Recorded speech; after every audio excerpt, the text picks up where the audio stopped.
What's going on, everyone? Welcome back to another episode of the JT Sports Podcast, man. We got my guy Artie here from FilmIssaArt, and he feels like it's the year for the Dallas Cowboys, man. He feels like it's going to be the year. What's going on? I'm doing good, brothers. Good to be back. See a little upgrade, fourth day. Got the lights in here, so doing well. FilmIssaArt is doing well. We really capitalized on all our goals this past draft season. We hit 100 subs on YouTube. You know what I mean? 10,000 views in 6 months. You know what I'm saying? Like, we really accomplished all of our goals, and now we're just trying to spring forward to 2024. But as JT mentioned, most of FilmIssaArt, WR Brandin Cooks, Cowboy fans, I had to come up here and chop it over my boy and set the record straight about the Cowboys and the rest of the NFC and starting the stuff. Yeah, man, you guys make sure to check out my guys' FilmIssaArt. Once again, it's not FilmIssaArt, it's FilmIssaArt. Make sure to go subscribe to my boys. I'll have the link down to their channel in the description, comment section down below. Let's talk about these damn Cowboys, man. How about them Cowboys, man? Let's go. Let's talk about Mazi Smith, because a lot of the Cowboy fan base out there, when you drafted Mazi Smith, that's like, bro, what the hell is wrong with y'all? I mean, like, Mazi. Oh, man. Who you wanted Don Kincaid? Go back and look at our live stream. I was like, what? We passed on Tony Porter. We passed on number 50. But like always, you watch the tape again. Who's your player and not the A player? So it's like, how do you feel about Mazi Smith, man? Because at first, there were people out there that wanted, Don Kincaid. The Skip Baylesses of the world wanted Dalton Kincaid. You had people out there that wanted corner. And you guys took Mazi Smith. And you watch this film, that boy Mazi Smith, he a dog. It's like, what is he going to bring to the Dallas Cowboys defense, and what impact is he going to have on this Dan Quinn defense this season? Something that the Cowboys have struggled with over the past few years in our mirage of playoff loss, being able to stop the run. We've been trying to fix that problem for years. Mazi Smith is the answer to that problem. This dude is a freaking tank. But not only a tank, he is very, very athletic. His ability to take on double teams to beat them, his ability to be able to not only stop the run, but also offer series pass rush. Like, the game that comes to my mind off good is the Penn State him in 2022 on tape, where he was just throwing guards like rag balls, creating pressure and creating havoc in the backfield. Now, as a finisher, he doesn't always finish because he is a defensive tackle, so, quarterbacks are able to get away. Now, I think Mazi Smith can come to day one be not only our starting one tech and possibly three tech at times, but he's going to also immediately really help us in the run department when it comes to stopping the run. And luckily, if he continues to strictly be like a Brady Jerry type of play, to where, he's great against the run, but on third down, man, he's more about that he can definitely help rush the pass. Now, is this man going to come in and be like a Pro Bowl caliber player right out the gate? Is he going to have that kind of impact? I don't see him being a Pro Bowl player right out the gate, but I do see him being easily the best defensive tackle coming in the class, for sure. Like, dude's going to come in and he's going to be an impact player, and he's going to play right away. The only other defensive tackles that I would see him getting set down for is also defensive tackle we drafted a couple of years ago, and Jonathan Hayden, a proven veteran who is also a tank. So, those are the guys that probably come off the board. But, man, he's definitely in a long run. You saw the way Mike McCarthy reacted when we drafted him. You know what I mean? So, he's very welcome around here, and he's already in that defensive lineman locker. how good is the Dallas Cowboys offense going to be, man? Because a lot of you Cowboy fans, you watch my reaction to the Chargers bringing in Kellen Moore, and I was saying a lot of great things about how he's going to elevate that offense, and y'all were doing what you're doing right now, laughing at me saying, JT, that fool Kellen Moore cannot call no damn plays, man. So you got him going. How good is this offense going to be now? So it's a two-part question. I'm gonna first address Kellen Moore, and I'll talk about the offense. That's cool. First off, to Kellen Moore, anybody that supports him, I don't know what's wrong with you. I don't know what you eat, what you drink, but you need to stop. Like, well, coming from a person that watched him call plays for years, like, Kellen Moore is not it. This man has no feel of situational football. He has no philosophy. He doesn't like running the ball. It's okay. Some people don't like running the ball. But Kellen Moore, like, in interviews, like, he literally said with a smile on his face. He was like, yeah, when it comes to running the ball, I mean, I'd rather throw it. And you could tell. You could tell. Because he only runs the ball when he has to. I mean, we never schemed up a run for Ezekiel Elliot post 2019. Was a run that could actually get him good yardage. All the yards he got was by himself. Same with Tony Pollard. Tony Pollard is one of the fastest players in the league. Why is he running gap power? Why? What's the point of running gap power with Tony Pollard? You see what I'm saying? Like, we don't have no creativity on strip, no runs, nothing. And then you get to the meat panels like, yo, why every 3rd and 7 you're running stop routes, bro? Every time it's 3rd and 7, you see CeeDee Lamb knocking down, whoever else is out there, Mark Cooper when he was here, run into the sticks and stop. Like, and you wonder why Dak looks, so I guess off sometimes. He's got to go with these plays in his head where he doesn't like them. He doesn't have any really outlets to audible to. When he does audible to him, sometimes people don't even do what they're supposed to do. It's just Kellen Moore, man. When he got let go of his duties, we all like, thank you, Chief. It was a parade inside my city. Bro, we were so happy because this man single-handedly ruined so many games for us. Seriously. Like the Jacksonville game last year. Bro, our defense has just caused the turnover. It's 1st and 10 on the 35-yard line. You want gap power with Tony Pollard. That gets 2 yards.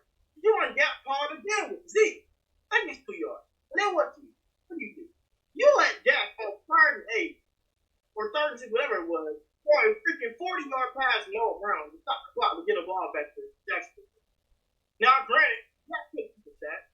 Dak could do the ball away. But why are you calling the pass play? Run the ball again. Make them use their timeout. Bro. Kellen Moore, man. Get it all out, man. It sounds like you got some more to say. Just let it all out. Scream if you got to. I do, because Cowboy fans don't get a chance to speak in a space like this where it's not toxic. That's no way. But y'all do stuff. Y'all teams y'all rooting for anyone wants this team too. Like, what y'all talking about?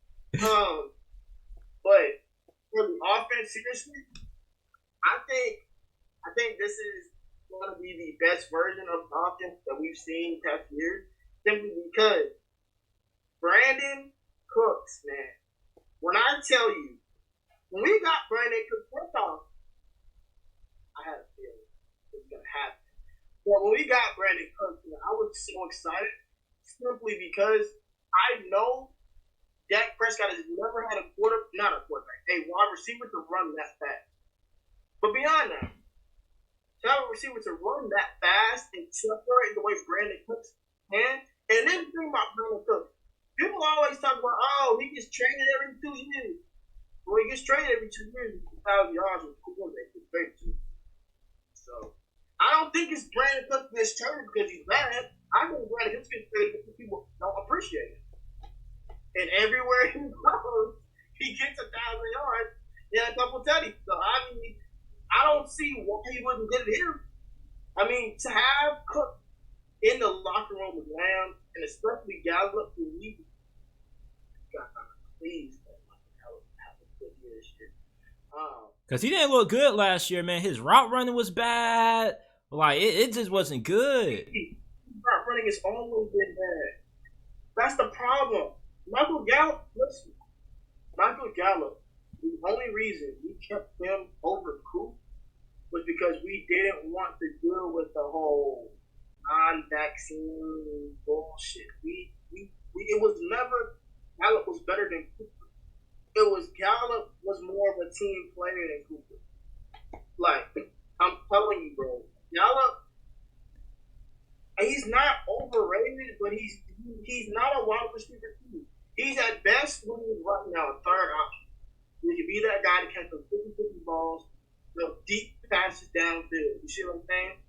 But I do think coming off an ACL injury, because coming off an ACL, it takes you about a year. I think we will see a better version of Michael Gallup. But I don't know if the best version of Michael Gallup will come out. I don't know who that is. Because that year he had 2019, we had over 1,000 yards and 6 touchdowns. Well, 3 of them came in one game. So again, it didn't matter if one, whatever they call it. So take that with whatever you want. So essentially, he had 1,000 yards and 3 touchdowns. Shot one game on the season. See what I'm saying? So it's like, He took command that season. But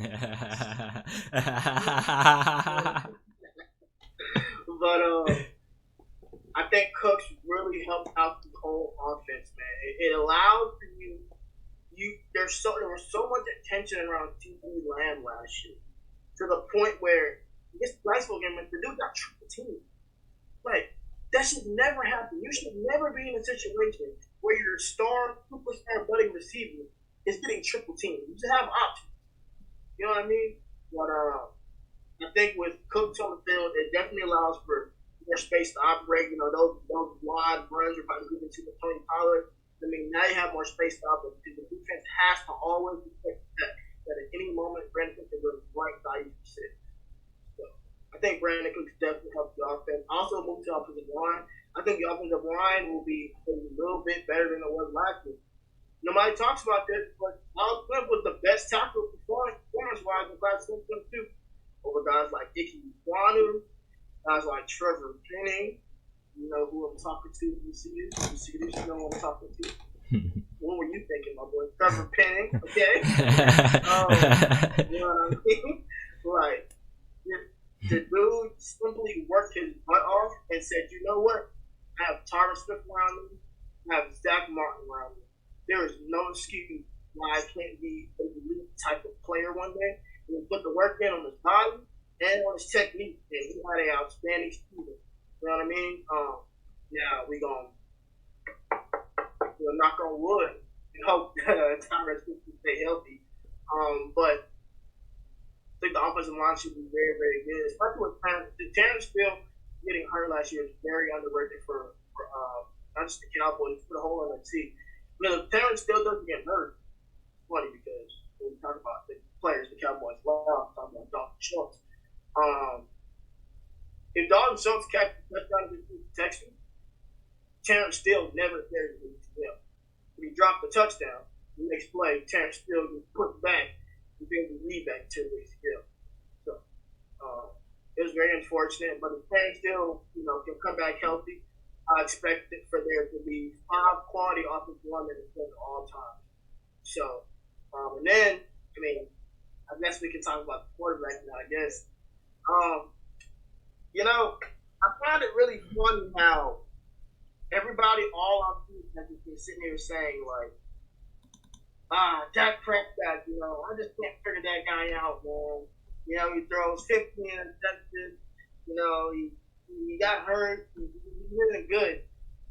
And I'm just baffled because the same quarterback who led the league interceptions last year won the Super Bowl, and everybody quiet turkey up. He's the top 5 quarterback in the league because he won a Super Bowl on a team that fought the ring. Talk about Matt Stafford. Like, I don't understand. I don't understand the notion of why there's this pause with Dak Prescott, especially when you think about the situation he was in. Like, can you imagine? Like, you got Amari Cooper, you got CeeDee Lamb, you got Michael Gallup as your three, you got Cedric Wilson, you got Dalton Schultz, you got Steve Tony Pollard. In the very next year, Cooper gets traded for a bag of peanuts to Cleveland for no reason over a damn vaccine. Cedric Wilson signs a big old deal with Miami that Dak up to get. You'll get that contract. And the only thing, and you just broke your ankle, right?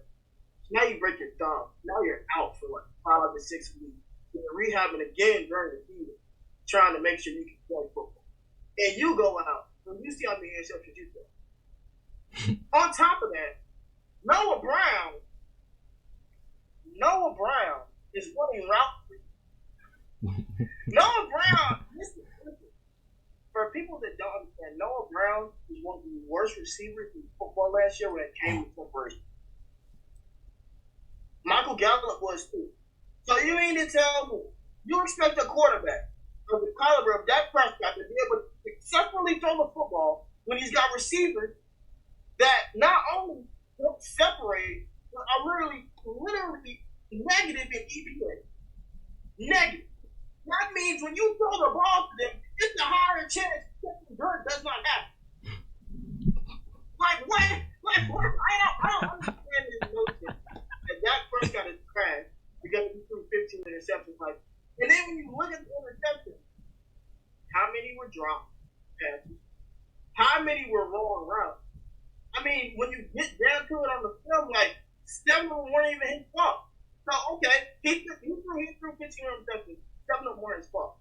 Do the math. Like, I mean, on a year, he threw 23 touchdowns, and what, 8 picks? And y'all are crying saying this man is terrible. Meanwhile, Josh Allen was led the league in turnovers the past 2 years, and nobody's saying anything. They call him an alien. They like he's right on the ball. I will say this. The difference between Josh Allen and Dak Prescott is that Josh Allen, at this stage of his career, he doesn't need everything to still be able to win you games. You see, the knock on Dak Prescott has always been, with the situation you just laid out last season, when he doesn't have it all, he's not going to be able to overcompensate for that. I think that's what separates the elite quarterbacks from the great QBs. Justin Herbert carried the Chargers for a good majority of last year with a banged up offensive line. Mike Williams, Keenan Allen, they were banged up for a good duration of the season. And you think about the guys like Joe Burrow still being able to win despite not having a great offensive line. It's like good quarterbacks or elite QBs, they can overcompensate for something. Versus the Kirk Cousins, the Jimmy G's, the Dak Prescotts, the Derek Carrs. They need a good situation around them. And if you give them that, they can win you games. And I don't think Dak Prescott is a bad QB. I think he's a top 13, top 12 QB in the league. I think you can win the Super Bowl with Dak Prescott. I think the narrative around Dak Prescott that the Cowboys offense is being held back by him and they can't win with him, I think that's kind of stupid. You feel me? It's like with Dak Prescott, I feel like as long as you give him a good supporting cast and a good team around him, I think he can win you some ball games. And last year was kind of a uncharacteristic year for Dak Prescott because he's not normally known for turning the football over. Normally, one thing that's always praised about him is his decision making. So this year, I definitely expect for Dak Prescott to be pretty good. I expect for him to cut the turnovers down. I think he'll bounce back to form. But the last thing I want to ask you before we move on is, how good truly is this Cowboys offense going to be as an overall unit? Receivers, QB play, offensive line, running back. You got my boy Deuce Vaughn, small but, hard oversized any day. Love my boy Deuce Vaughn. How you feeling about this Cowboys offense, man? I think we're a perennial top 10 offense again. To say we'll be top 5, statistically, is kind of a little, I don't know right now, because I'm talking about situation. That's probably our weakest unit on offense right now. Simply because, after Pollard, listen, I like Deuce a lot. I dang near love to. But I just don't trust my coaching staff to be able to use him properly year one. You see what I mean? Like it's not like the thing where I think he can't play. I don't know if we'll use him in the best way he can possibly year one. And then also like our running backs are Willie Davis. I like Willie Davis, but the average NFL fan doesn't know who the fuck Willie Davis is. Yeah. Cause I'm like, who? No disrespect. Yeah. Hey, I mean, no disrespect to Willie Davis. I like you from out of Florida. You know what I mean? Oh, okay. Oh, I remember hearing. Okay. There you go. I was thinking. It took you a while because to the average NFL fan, it's like, ooh. Like, I know who Ronald Jones is though. I'm still banking on this dude to reach his potential from USC now. No, I just don't know with Ronald Jones because look at what they paid him and look at what he's done so far in his career. It's almost like this is your last chance, buddy. Or it's the XFL. Like you had Tom Brady. All you had to do is not fumble the ball. And what did you do? You fumbled the ball. You had a free ride to the Super Bowl multiple times. If you just don't fumble the ball, like I don't know, we'll see. Yeah, man. To wrap it up. So offensively, I think we can definitely be a top 10 offense in the league. I think when you look at our total offensively, it's really not a lot of teams that match up well with us. So because now with Brandin Cooks, like I was saying, bro, you have to defend the whole field. You cannot spend all your time worrying about CeeDee Lamb, and probably what they're going to do this year is try to, contain Tony Pollard on the edges. It's going to be so hard because at any moment, like, that can really lob the ball over your head, and Brandin Cooks is running it over your defense. So, I think perennial top 10 team. But as far as scoring, though, I think we're going to score 30 a game this year. 30 a game? I think we're going to score 30 a game. Simply because we have to counter this too. So technically, if you get a turnover and you score a touchdown, like the defense scored a touchdown, it counts for points. So I think we can get a turnover and aim for the defense and get the point. I think we'll be about that. Plus, we play like some terrible teams. Like we play the Cardinals.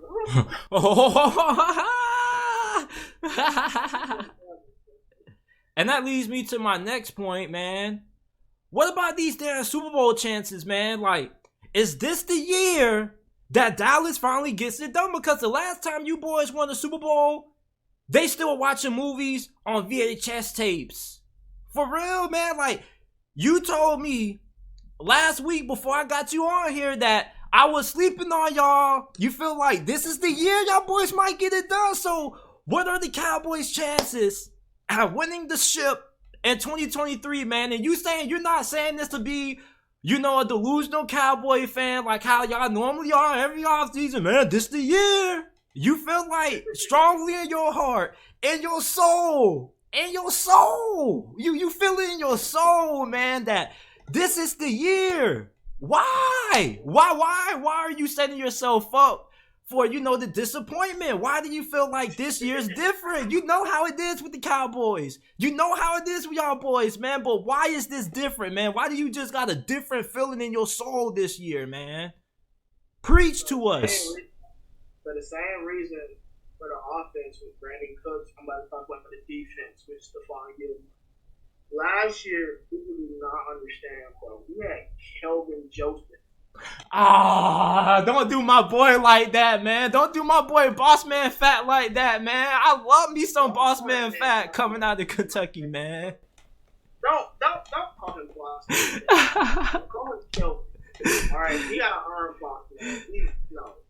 Bro. He had Stein Wright playing cornerback at some point. Like not Daryl Williams, that was another year.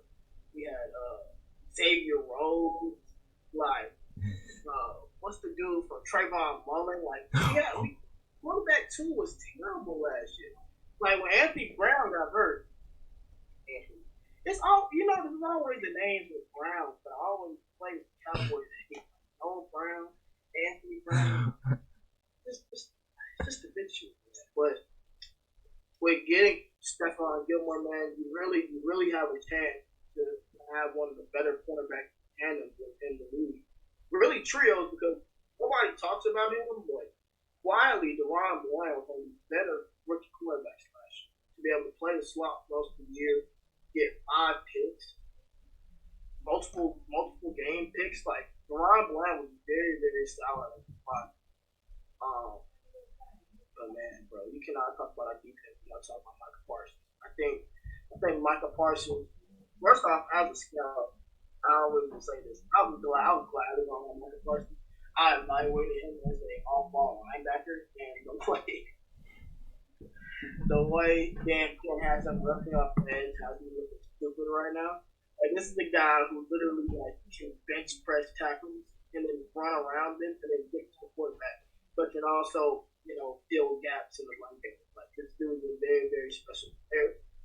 But we led the league. We were top 5 in sacks last year, and number 1 in turnovers. And we got better at our positions and weakness on defense. See what I'm saying? Like, we were already probably a top 5, top 3. A lot of things we got better.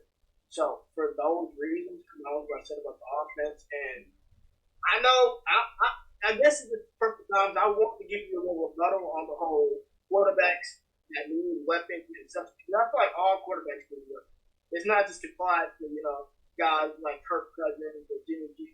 But first of all, I don't think that good those guys anyway. I think that top 10 quarterback. I really think he's top 5. But whoa! I mean, it's like. But you gotta be real for a second, right? So, like, Mahomes, Joe Burrow. I'll give you Burrow. I'll give you Allen. And for fairness to this, I'll give you Jackson. Give me Lamar, man. Lamar wins 70% of his games with way less than Dak. I'm saying is realistically after Allen, you can start having that conversation. Because while Josh Allen does have a crazy arm, he doesn't have good decision making. And on top of that, Josh Allen has been able to play with Stephon Diggs, Gabe Davis, a different stable of running backs and talented every week. And then recently you've had elite receivers. So it's not like he hasn't had a bunch of stuff either. Joe Burrow has the best wide receiver core in the entire league. But a terrible offense. He has the best receiver core in the entire league. Period.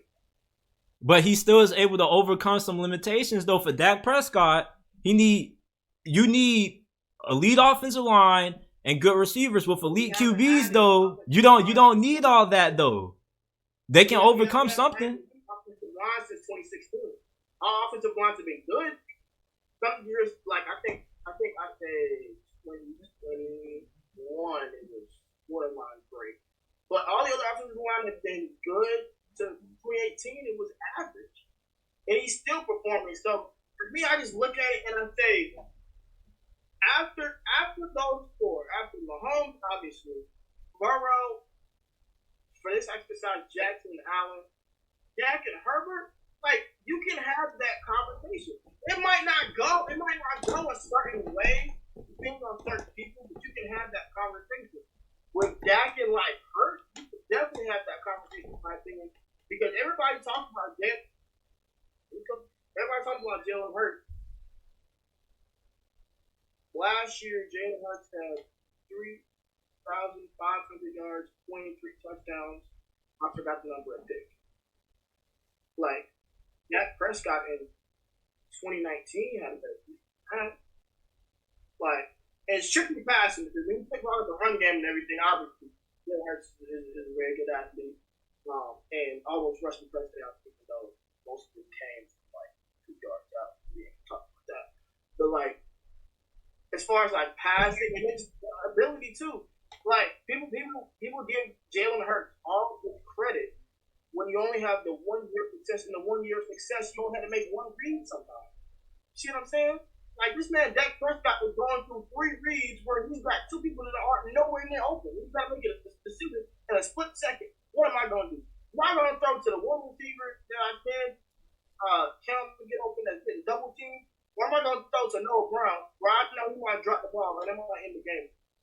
You know? So while I don't expect the sympathy of the NFL, I do want you to be a little more understanding. Like when you have to deal with these situations with the quarterback, especially if I don't even think you understand how good Dak is, like as far as his ability. Like Dak Prescott and Josh Allen, okay, like Josh Allen has a better arm, but Josh Allen's a impressive defense than Dak Prescott. Like Joe Burrow, I like Joe Burrow. Joe Burrow doesn't read Dak Prescott. You know what I'm saying? Like these guys are in a situation where their reads are so quick. And that goes back to what I said about Kellen Moore, Zach Taylor. I don't know who Buffalo, their goal coordinator was Brian Daboll. These guys are putting them in situations where they have these receivers getting open quickly because of their talent, but also because the scheme was so efficient. You got Kellen Moore throwing stop run on 3rd and 8. And you expect him to, like, you know what I'm saying? Like, it's just, like, my man's going to underrap. But anyway, all that to say, I think this year you're going to get the very, very best version of Dak Prescott. Like, I'm saying it now. I'm saying on my show, we start to see a spiral on NFL pregame show that I'm watching this fall. I think Dak Prescott is going to have an MVP caliber season this year. Like talking like 45 tugs, only 7 picks. What? I'm standing on. So the Cowboys, these boys coming into this year, they world beaters. They about to clobber everybody. I didn't say all that. No, I didn't say they're not 45 touchdowns, 7 interceptions. That's one of the greatest seasons that we've seen in recent memory. This is Peyton Manning, Tom Brady-esque. Aaron Rodgers. Yeah, but think about all the things that I've said though. With Brandin Cooks being able to open up, and I haven't even talked about the young tight ends yet. I ain't talking about Jake Ferguson, who by the 2 best tight ends in the game. Now the name drop every time he's gonna work it out. Kittle and Kelsey, they're flying them up unscripted. So that's that. Then we have Schoonmaker. If you guys want to see my reaction on Schoonmaker, it was not great. He's 25 years old. But he's another athletic tight end. You see what I'm saying? And then we got Henderson. He's another athletic tight end. So I think with the weapons that he has, it's not the best weapons in his career, but it's the best weapons for him to have the most success he's had in his career. And then you couple that with the league. Name this. How many? Now I know you don't agree that he's an elite quarterback, but how many teams have a good to great quarterback and elite defense? I'll say about 5. 4 to 5. Mahomes, you got Steve Spagnuolo, their defense. Elite defense? In the postseason, it is. Elite. I'll consider it elite. Top 5. They're like top 5 in everything. Not just in spurts. I really can't go. I really can't judge it off stats. Like, I really just go off like how you perform against in big games. And Steve Spagnuolo's defense has always come up big in the postseason. And then you got Lou Anarumo. He's one of the best DCs in the game. His defenses are always pretty good. Let's see, Lamar, Josh Allen. Ravens defense is elite in my opinion. Bills defense is borderline. Unless only two I would say, and simply because Mahomes is just elite, he just makes up for everything. He's like another player. But I would say Jets and maybe it's Buffalo. Like to have an elite defense and an elite quarterback. It's not a common combination. Like the Eagles had it last year, but the problem with the Eagles is they lost one of their best defensive players in Javon Hargrave. That's really gonna hurt you. Now you replace him with Jalen Carter, who's stuck in his own right. But at the same time, you have to rely on rookies. You're setting yourself up for boom or bust. But ain't y'all relying on Mazi Smith though? Is he better than Mazi Smith? No, aren't y'all relying on Mazi Smith? Yes, but listen to what I said. I said that we have Open Digazula and we have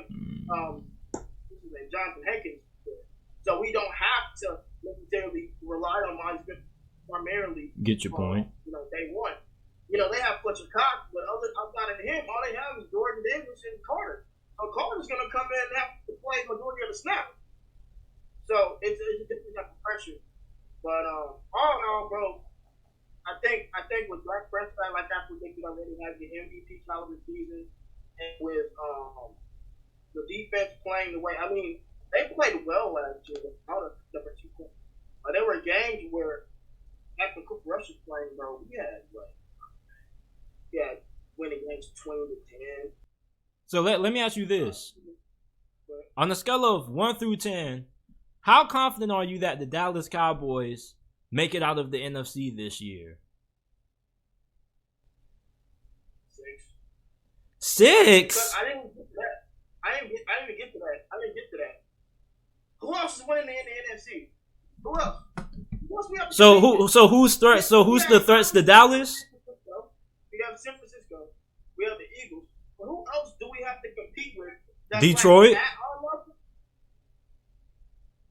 Detroit got a squad this year, man. Don't make that face, man. Don't act like you ain't been seeing what the Lions been doing now. Don't do that now. Who's the quarterback? Jared Goff was arguably the hottest QB to end last season. He had no interceptions to end of last year, and they got Ben Johnson as their OC, who's one of the best OCs in the game. This man could have been a head coach. He's about to be a head coach next year. It's always about the coaching staff too, man, when it comes to Super Bowl teams, man. Like, teams that normally make it to the Super Bowl get their coaching staffs rated. The Detroit Lions with Ben Johnson, they overhauled the secondary. They got a really good pass rush. They had James Houston, Aiden Hutchinson. They bring in Hercules at linebacker. I mean, that defense is going to be really good, at least way better than what it was last year. Like, Detroit, they got a squad, man. They're up there. They do have a squad, but here's my point. They might not even make the point. Like, they're not, like, they have to compete with their division. Like, Justin Fields is going to tear the league up. You still have to deal with Kirk Cousins and all his chains and all his ice. You know what I'm saying? And Justin Jefferson, like, they have to compete with their division. Who do we have to compete with? Philly? Like, yes. And you gonna laugh at me. And y'all division, I like the Commanders, man, with Airbnb. They all, Washington had a top 5 defense last year, though. They did have a top 5 defense, though.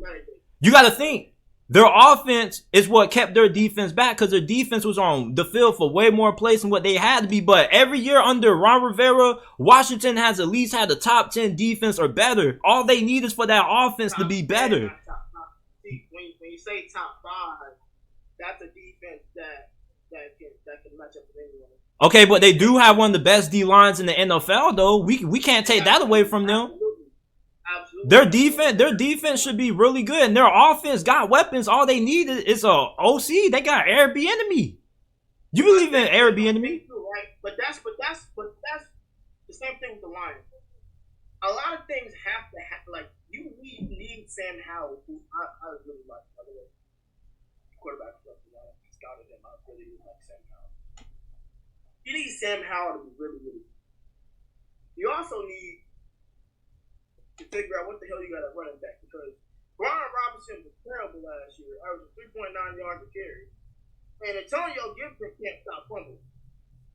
So, it's like, and the same thing with the Lions. Like, now the Lions are definitely a better team than the Commanders, and I think the Lions are going to make the playoffs. I don't know if they're going to win the division, but they probably make it as like a 6 or 7 seed.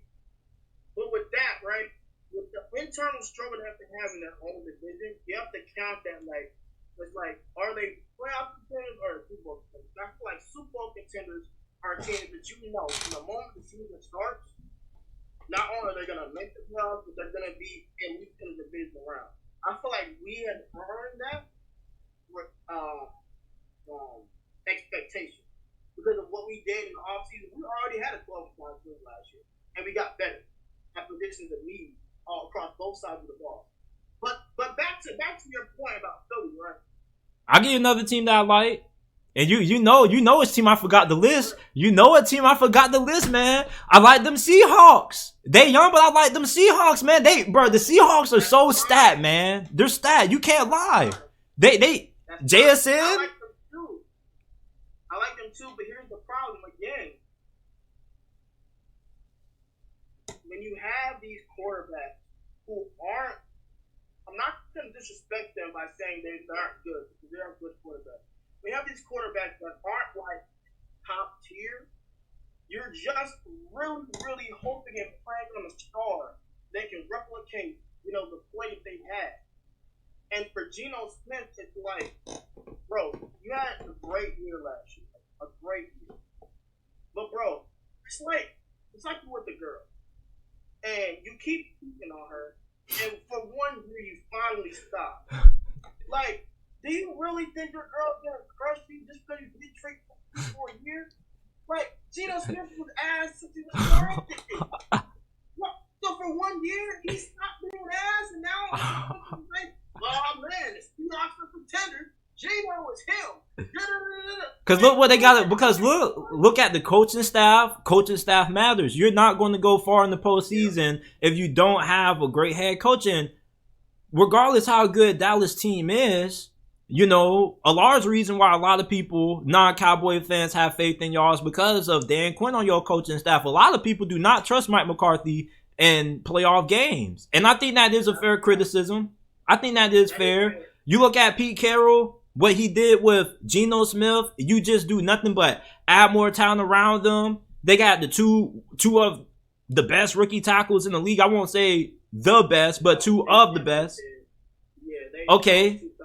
You bring in Alua Timmy, and then you already had a damn good wide receiving core with Tyler Lockett and DK Metcalf. Now you got JSN operating in the slot. This team wasn't even expected to even be competing for anything last year. They were expected to be competing for the number 1 overall pick in the draft, potentially drafting Bryce Young, and yet they found a way to make it to the wild card round. Now you bring in even more talent, and one thing that a lot of people are overlooking about Seattle, if Dallas has a couple of injuries on any position, well, I won't say any position, you're deep at certain positions, but Seattle, they are deep at nearly every single position. Offensive line, running back, receiver, defense, they're stacked when it comes to being able to get after the QB. Like, I feel like Seattle, I'm pretty confident.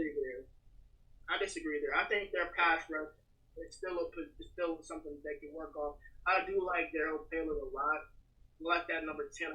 Uchenna Nwosu. And they got Boye Mafe. But those are 3 people. I could name 8 pass rushes the Cowboys have. I can name 9 pass rushes the Eagles have. I can name 8 pass rushes the 49ers have. You see what I'm saying?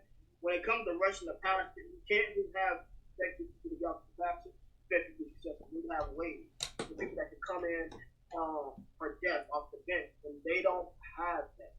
So I get what you're saying about the distance they are defense, like to add the Devon Witherspoon to an already gangster-ass quarterback group, flyer. To add Jackie Jigma to already gangster-ass wide receiver group, flyer. Now here's the problem. If you can't rush the pass, and it's also very underrated. Now, I like how you brought this up when you were explaining, eloquently why they're contenders, bringing back, Bobby Wagner and everything. But it's a passing league, bro. Bobby Wagner now, Bobby Wagner's a great player. He's been helping us in the passing game as well, as far as pick people. But if you can't work if you only have 3 pass rushers, how are you going to be a playoff, Super Bowl and beyond that? Again, like you said with the Lions, you did predict that they're going to be San Francisco win the division, but how? Like San Francisco was able to have 4 different quarterbacks last year and still go to the championship game. That's how talented they are. They also have a better coach than the Seattle Seahawks. They also have a better defense than the Seattle Seahawks.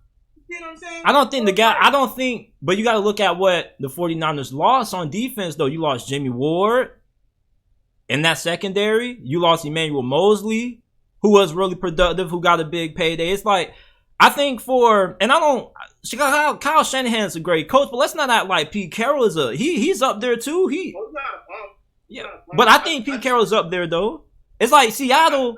I think when you look at Dallas and you compare them to the rest of the NFC, they definitely deserve the recognition of being probably if you aren't sold on Philadelphia or San Fran, you definitely are having Dallas in the Super Bowl discussion. If you don't think Dallas doesn't have a chance to win the Super Bowl this year, you're hating.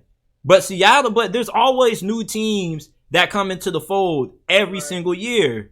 And for Dallas, their Achilles heel, their biggest concern really for me, my question mark is going to be Mike McCarthy. If you were to ask me who I trust more with this team or head to head, because we know coaching matters. You feel me? Doesn't matter how good of a team you have. Eventually, the deeper you go to the postseason, the better teams you're going to face. You see, Seattle was baby last year. You had a young roster. And even though their roster is fairly young, you still do have a little bit more experience. And I look at Mike McCarthy, and I just wonder how is he going to be able to handle playing a team like San Francisco or Seattle that you know is going to be well coached. Because we can say Seattle's going to be well coached because look what they did last season. Like you said, we had questions about Geno Smith. This dude wasn't good. And Geno Smith ended up turning to gold with Pete Carroll. So it's like for Dallas, I'm not questioning are y'all contenders. We know y'all are contenders. But what separates y'all from the rest of the NFC? What are some outstanding characteristics that you feel so heavy in your heart about this team being able to make it to the Super Bowl that you haven't felt in the previous years? What makes this Cowboys team better than previous years' Cowboys teams? I think for starters, to answer about Mike McCarthy, I think Mike McCarthy was really just waiting on Kellen Moore to fuck up before he took over play calling duties. I think that's what he wanted from day one. I think he really wanted to call the plays. But the Joneses wanted Kellen Moore in because he came off Bears acceptance seasons with 2019 campaign. So I think Mike McCarthy's always wanted to call plays. But I think Mike McCarthy is got a little vengeance thing on his mind because he hears all you guys talking. And beyond that, he saw how bad things ended in Green Bay with Aaron Rodgers. And I think part of the reason why I'm so confident is I think Mike McCarthy, for the first time in Dak's career, is gonna actually build an offense around him. Actually make an offense to where it's catered to him and what he does best. Because that's the other thing that we did when we talk about the quarterbacks. Patrick Mahomes is different, he said. But Patrick Mahomes has an offense literally made for him. I mean, handcrafted. Same with Josh Allen. Brian Daboll literally took an offense and really. That's Josh Allen. You know what I'm saying? These guys have offenses. Dak Prescott never had that. Dak Prescott coordinators have been Scott Linehan, Kellen Moore. His quarterback coach has been John Kitchen. But Doug Nussmeier, guys like that. Guys dudes I don't even know. These dudes are terrible.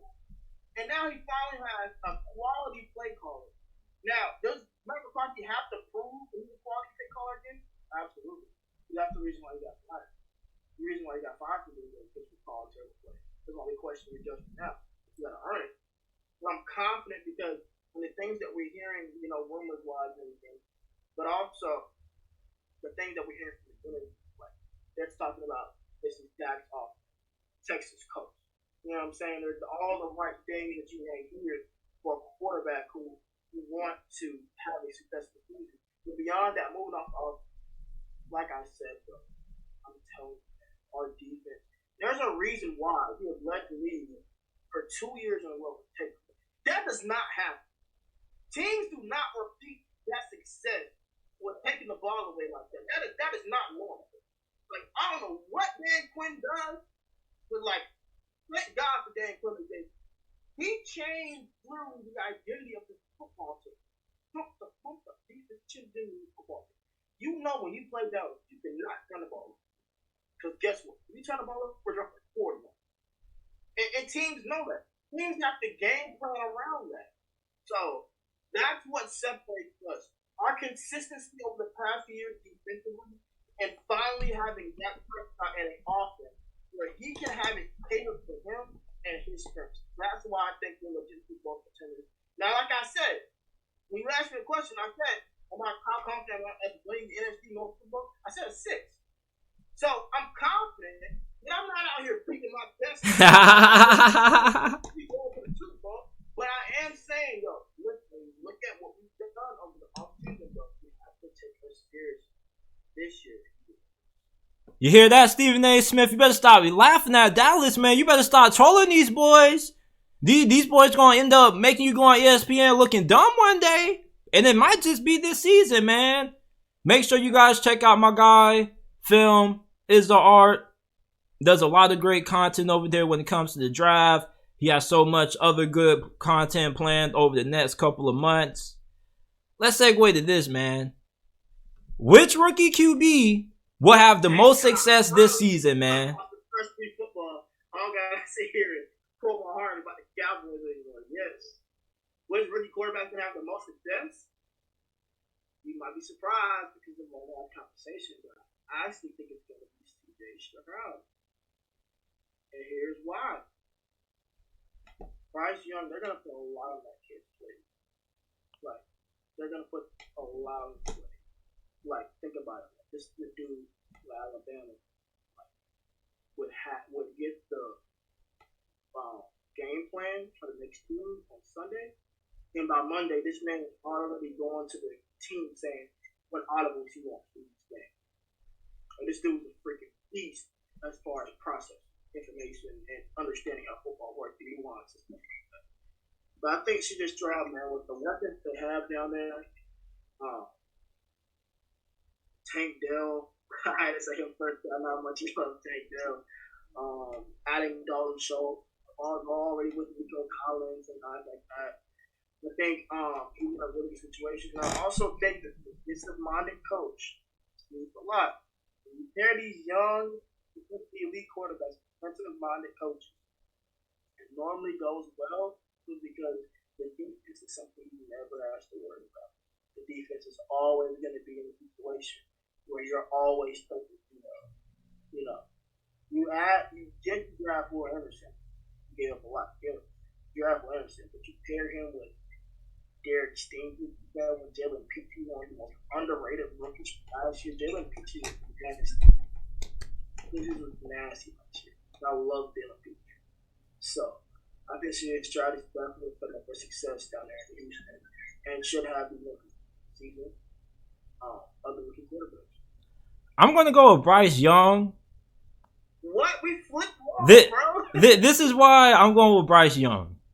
DeMeco Ryans is a defensive-minded coach, and yes, you can have success with a defensive-minded coach, but I think it's better in the offensive league that you have an offensive-minded head coach when you have a rookie QB. Think about it. Think about this.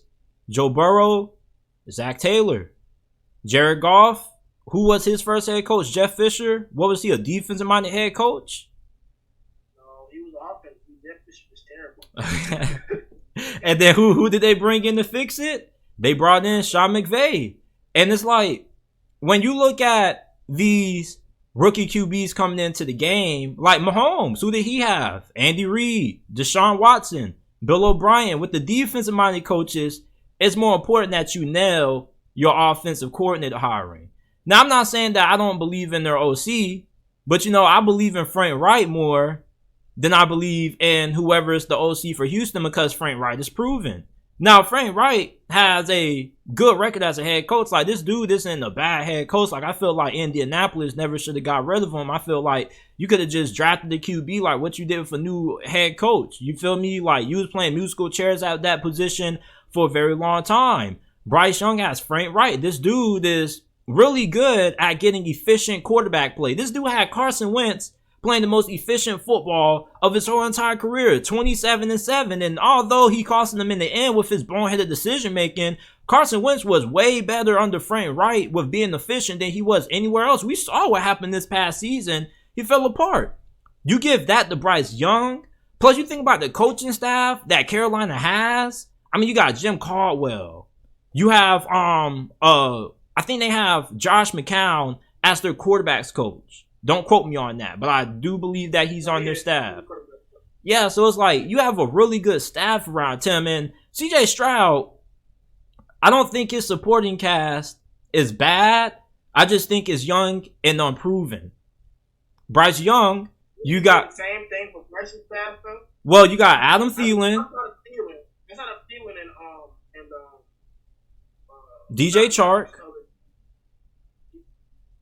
DJ Chark's unproven. But still, when DJ Chark is healthy, though. And what Terrence Marshall and like the draft pick, Mingo. But you also got Hayden Hurst, though. And Miles Sanders in the backfield. So it's like, with his situation, I think for Frank Wright, being an offensive-minded head coach, being able to get efficient quarterback play out of his previous QBs that he had prior to last season. I'm just going to... last season ain't happened with Sam Ehlinger and Matt Ryan. I didn't know what the hell that was, but he had Jacoby Brissett playing some pretty good football in a really tough spot. Andrew Luck retired right before the season, in the preseason. They had no plan. He had old man Phillip Rivers, the dude who couldn't move to save his life, Mr. Stationary in the pocket, got them to the postseason. So I'm not counting out CJ Stroud. I think CJ Stroud is going to be good, but I think that in terms of overall success, I think Bryce Young is in a more comfortable situation because you have so much, experience on the offensive side of the football. You also have a head coach who has been to the playoffs with D'Amico Ryans. Him being the first-year head coach. We got to see if he's going to nail his staff hires because we saw Robert Saleh fell with his young QB. He whiffed on his OC hiring.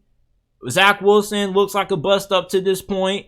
So it's like maybe if you had an offensive-minded coach in that situation, Wilson might have came out a little bit better.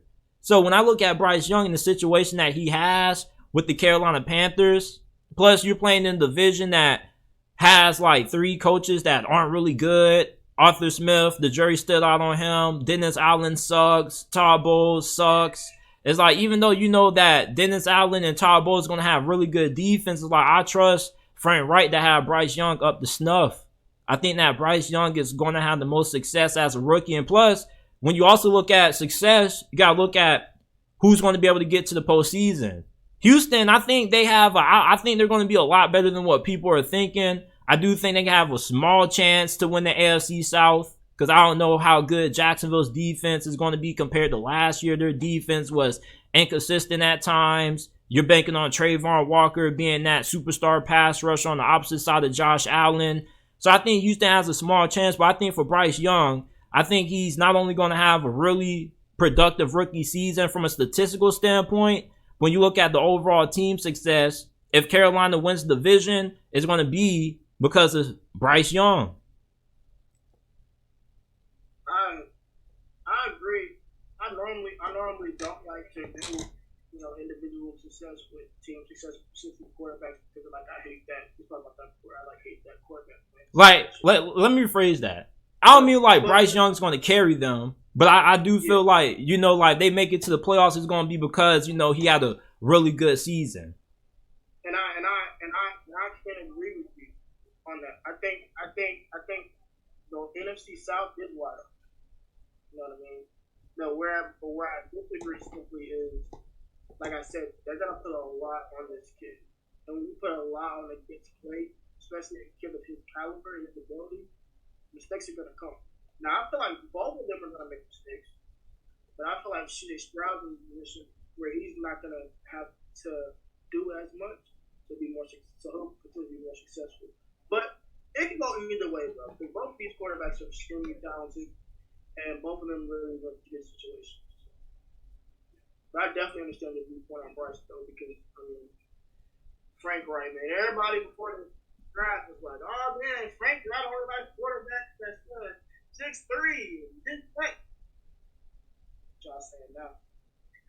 Yeah, they thought they was finna get Derek Carr. It's like, man, when they first hired Frank Wright, I said, this would be a great hire as long as you can tell this man to keep his hands off the old quarterbacks in the league. Make this man draft the QB. And I feel like regardless of any QB they would have drafted, even if they would have took Anthony Richardson or Will Levis. I still felt like any of those QBs would have succeeded under Frank Wright because I think that this dude is really good with QBs. Like, I really think he understands how to get the most out of his quarterbacks. Now, CJ Stroud went to Carolina. I would pick CJ Stroud. Like, I really think Bryce Young is talented. It's really about Frank Wright and the coaching staff. That's really what I'm looking at.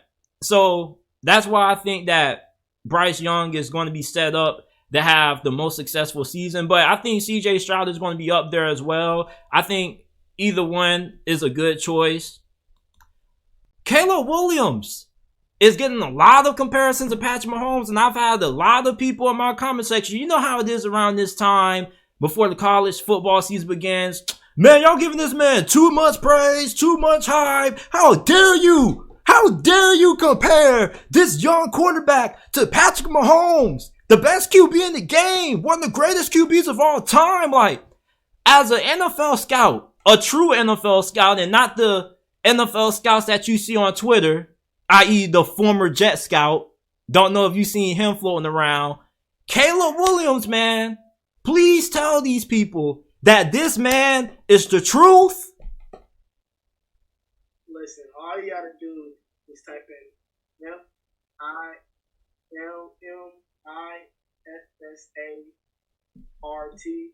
and go to our page, and the first thing you'll see is Caleb Williams all 22 summary evaluation. That's all you gotta do, bro. Like, the tape that I break down out there on him, bro, is exactly what it is. This is the quarterback who, yeah, okay, he's 6'1", okay. He's 215 pounds, okay. They have the biggest arm? No. But guess what? When it comes time to play football, he's simply one of the most electrifying players I've ever evaluated, bro. Like, mind you, I started scouting in 2020. I'm kind of a baby when it comes to it.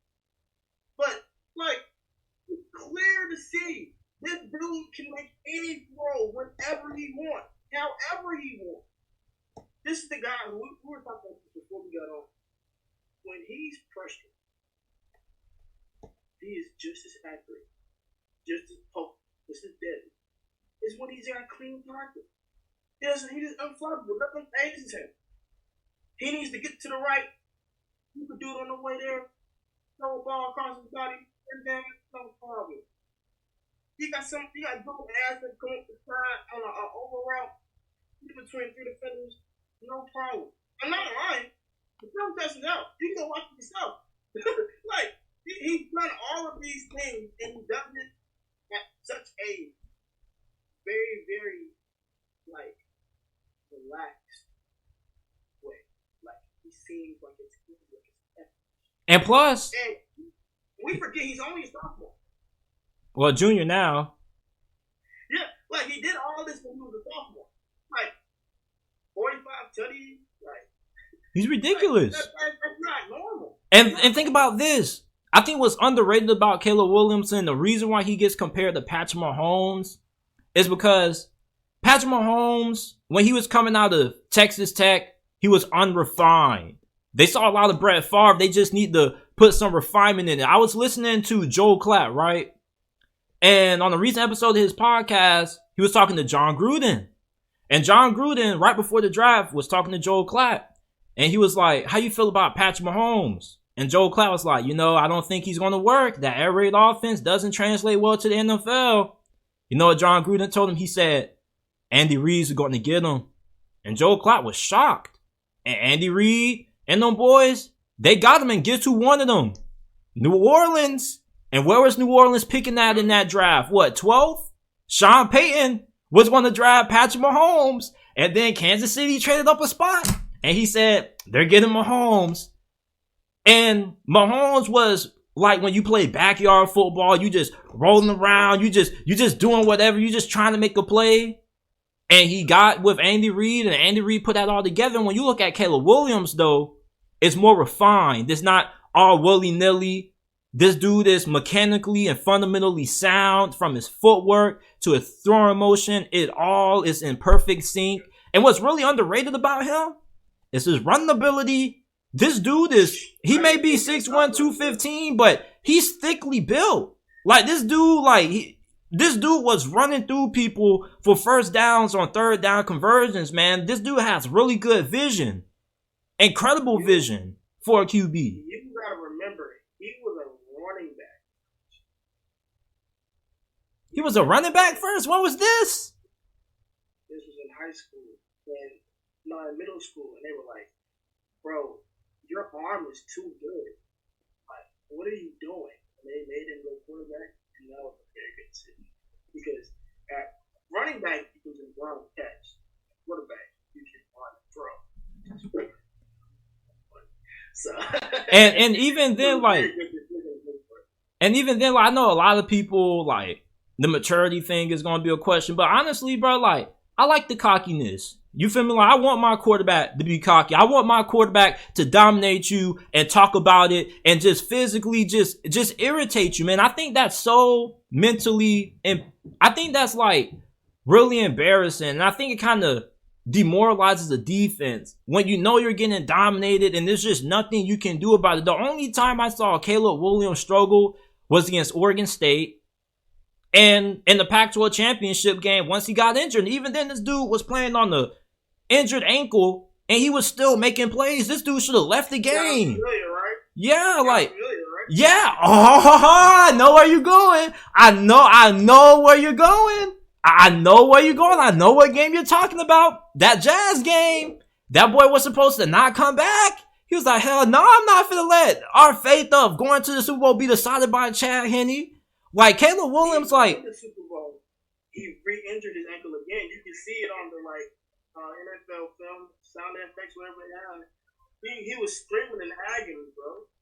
Like, and just gutted it out.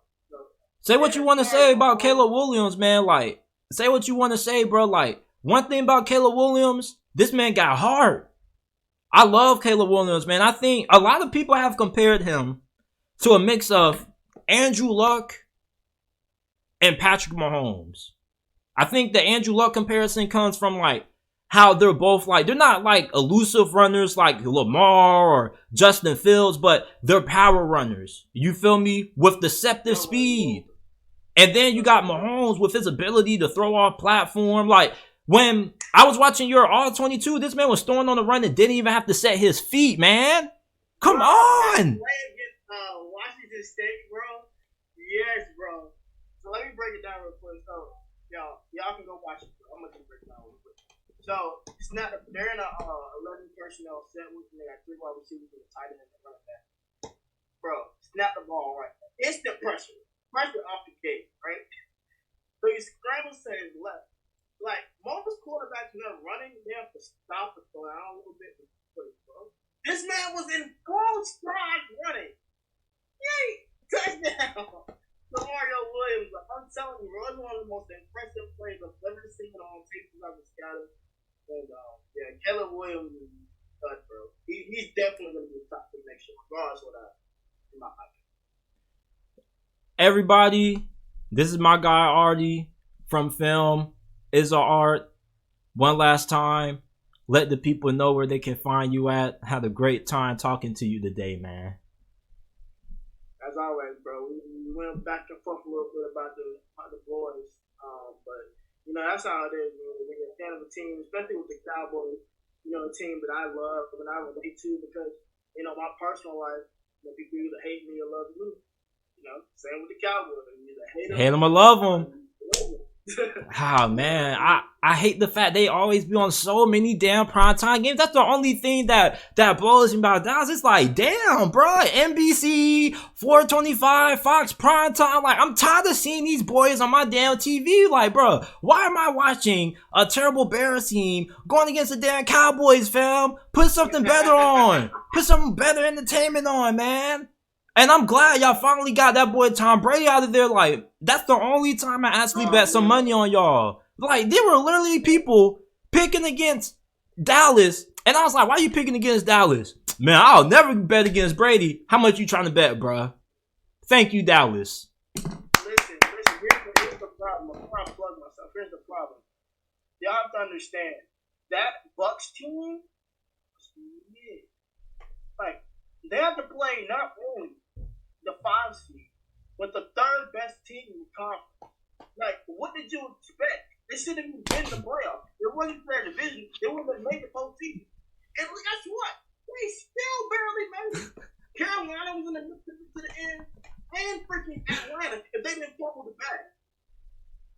Like, bro. But yeah, man. We have a lot coming up here at FilmIssaArt. We are, like I said before, we are launching our new and improved NFL pregame shows that we call the Sunday Spiral. It's gonna drop every Sunday at 11 a.m. So it'll be like a little TV show, about 45 minutes, but we'll get you prepared for Sunday of NFL action. We also this fall, and this is kind of breaking news. So hope y'all enjoy it. We also are launching a podcast called 100 Yards in Context.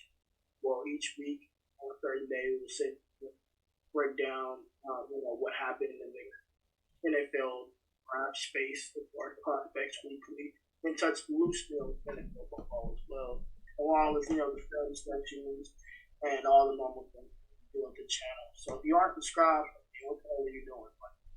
Like AT invited me, but we got a whole squad. Like we just expanded from like 6 or 7 man staff to a 15-man staff. So this year things are gonna look a lot different. Look better. Things are definitely gonna go up and just have more quality. So if you aren't subscribed, you'll be seeing us real soon. Trust and believe that. Subscribe to my guys Artie and the FilmIssaArt family. You can find us on Instagram, Twitter, and Twitch as well. Same username and everything. FilmIssaArt. And I'll have the link down to all of their social media platforms and their channel down in the description in the pinned comment section down below. Make sure that you guys check out the JT Sports Podcast. Available on all podcasting platforms, Apple, Google, Spotify, Amazon. If you enjoyed this episode of the podcast, rate us 5 stars. We would greatly appreciate it. Artie, it's been fun, man. We're definitely going to have you on again. Y'all make sure y'all like this video. I've been seeing y'all on JT. I didn't mean to interrupt you, bro. I've been seeing y'all on JT videos. Y'all watching it, but y'all not liking the video. Y'all gotta understand, but we content creators, man. If you like that video, obviously you like the video because one, you watched it. Like, if you want to watch it, you're not gonna like it. But two, you helping us grow our audiences. We're not trying to stay stuck at whatever subscriber number we have. We're trying to grow. We're trying to multiply. We're trying to help others. You know what I mean? I've got a 110 subscriber YouTube channel. This guy has 13 subs, 13K subs. You don't gotta work with me. You know what I'm saying? Like the man's video. That man got more opportunity to grow his channel and grow his podcast. I'm doing them like that.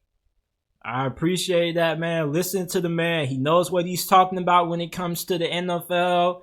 Film breakdowns, all 22. Make sure that you guys go ahead, subscribe to FilmIssaArt. They're like family to us over here at JT Sports. And I appreciate you guys for listening to this episode of the JT Sports Podcast.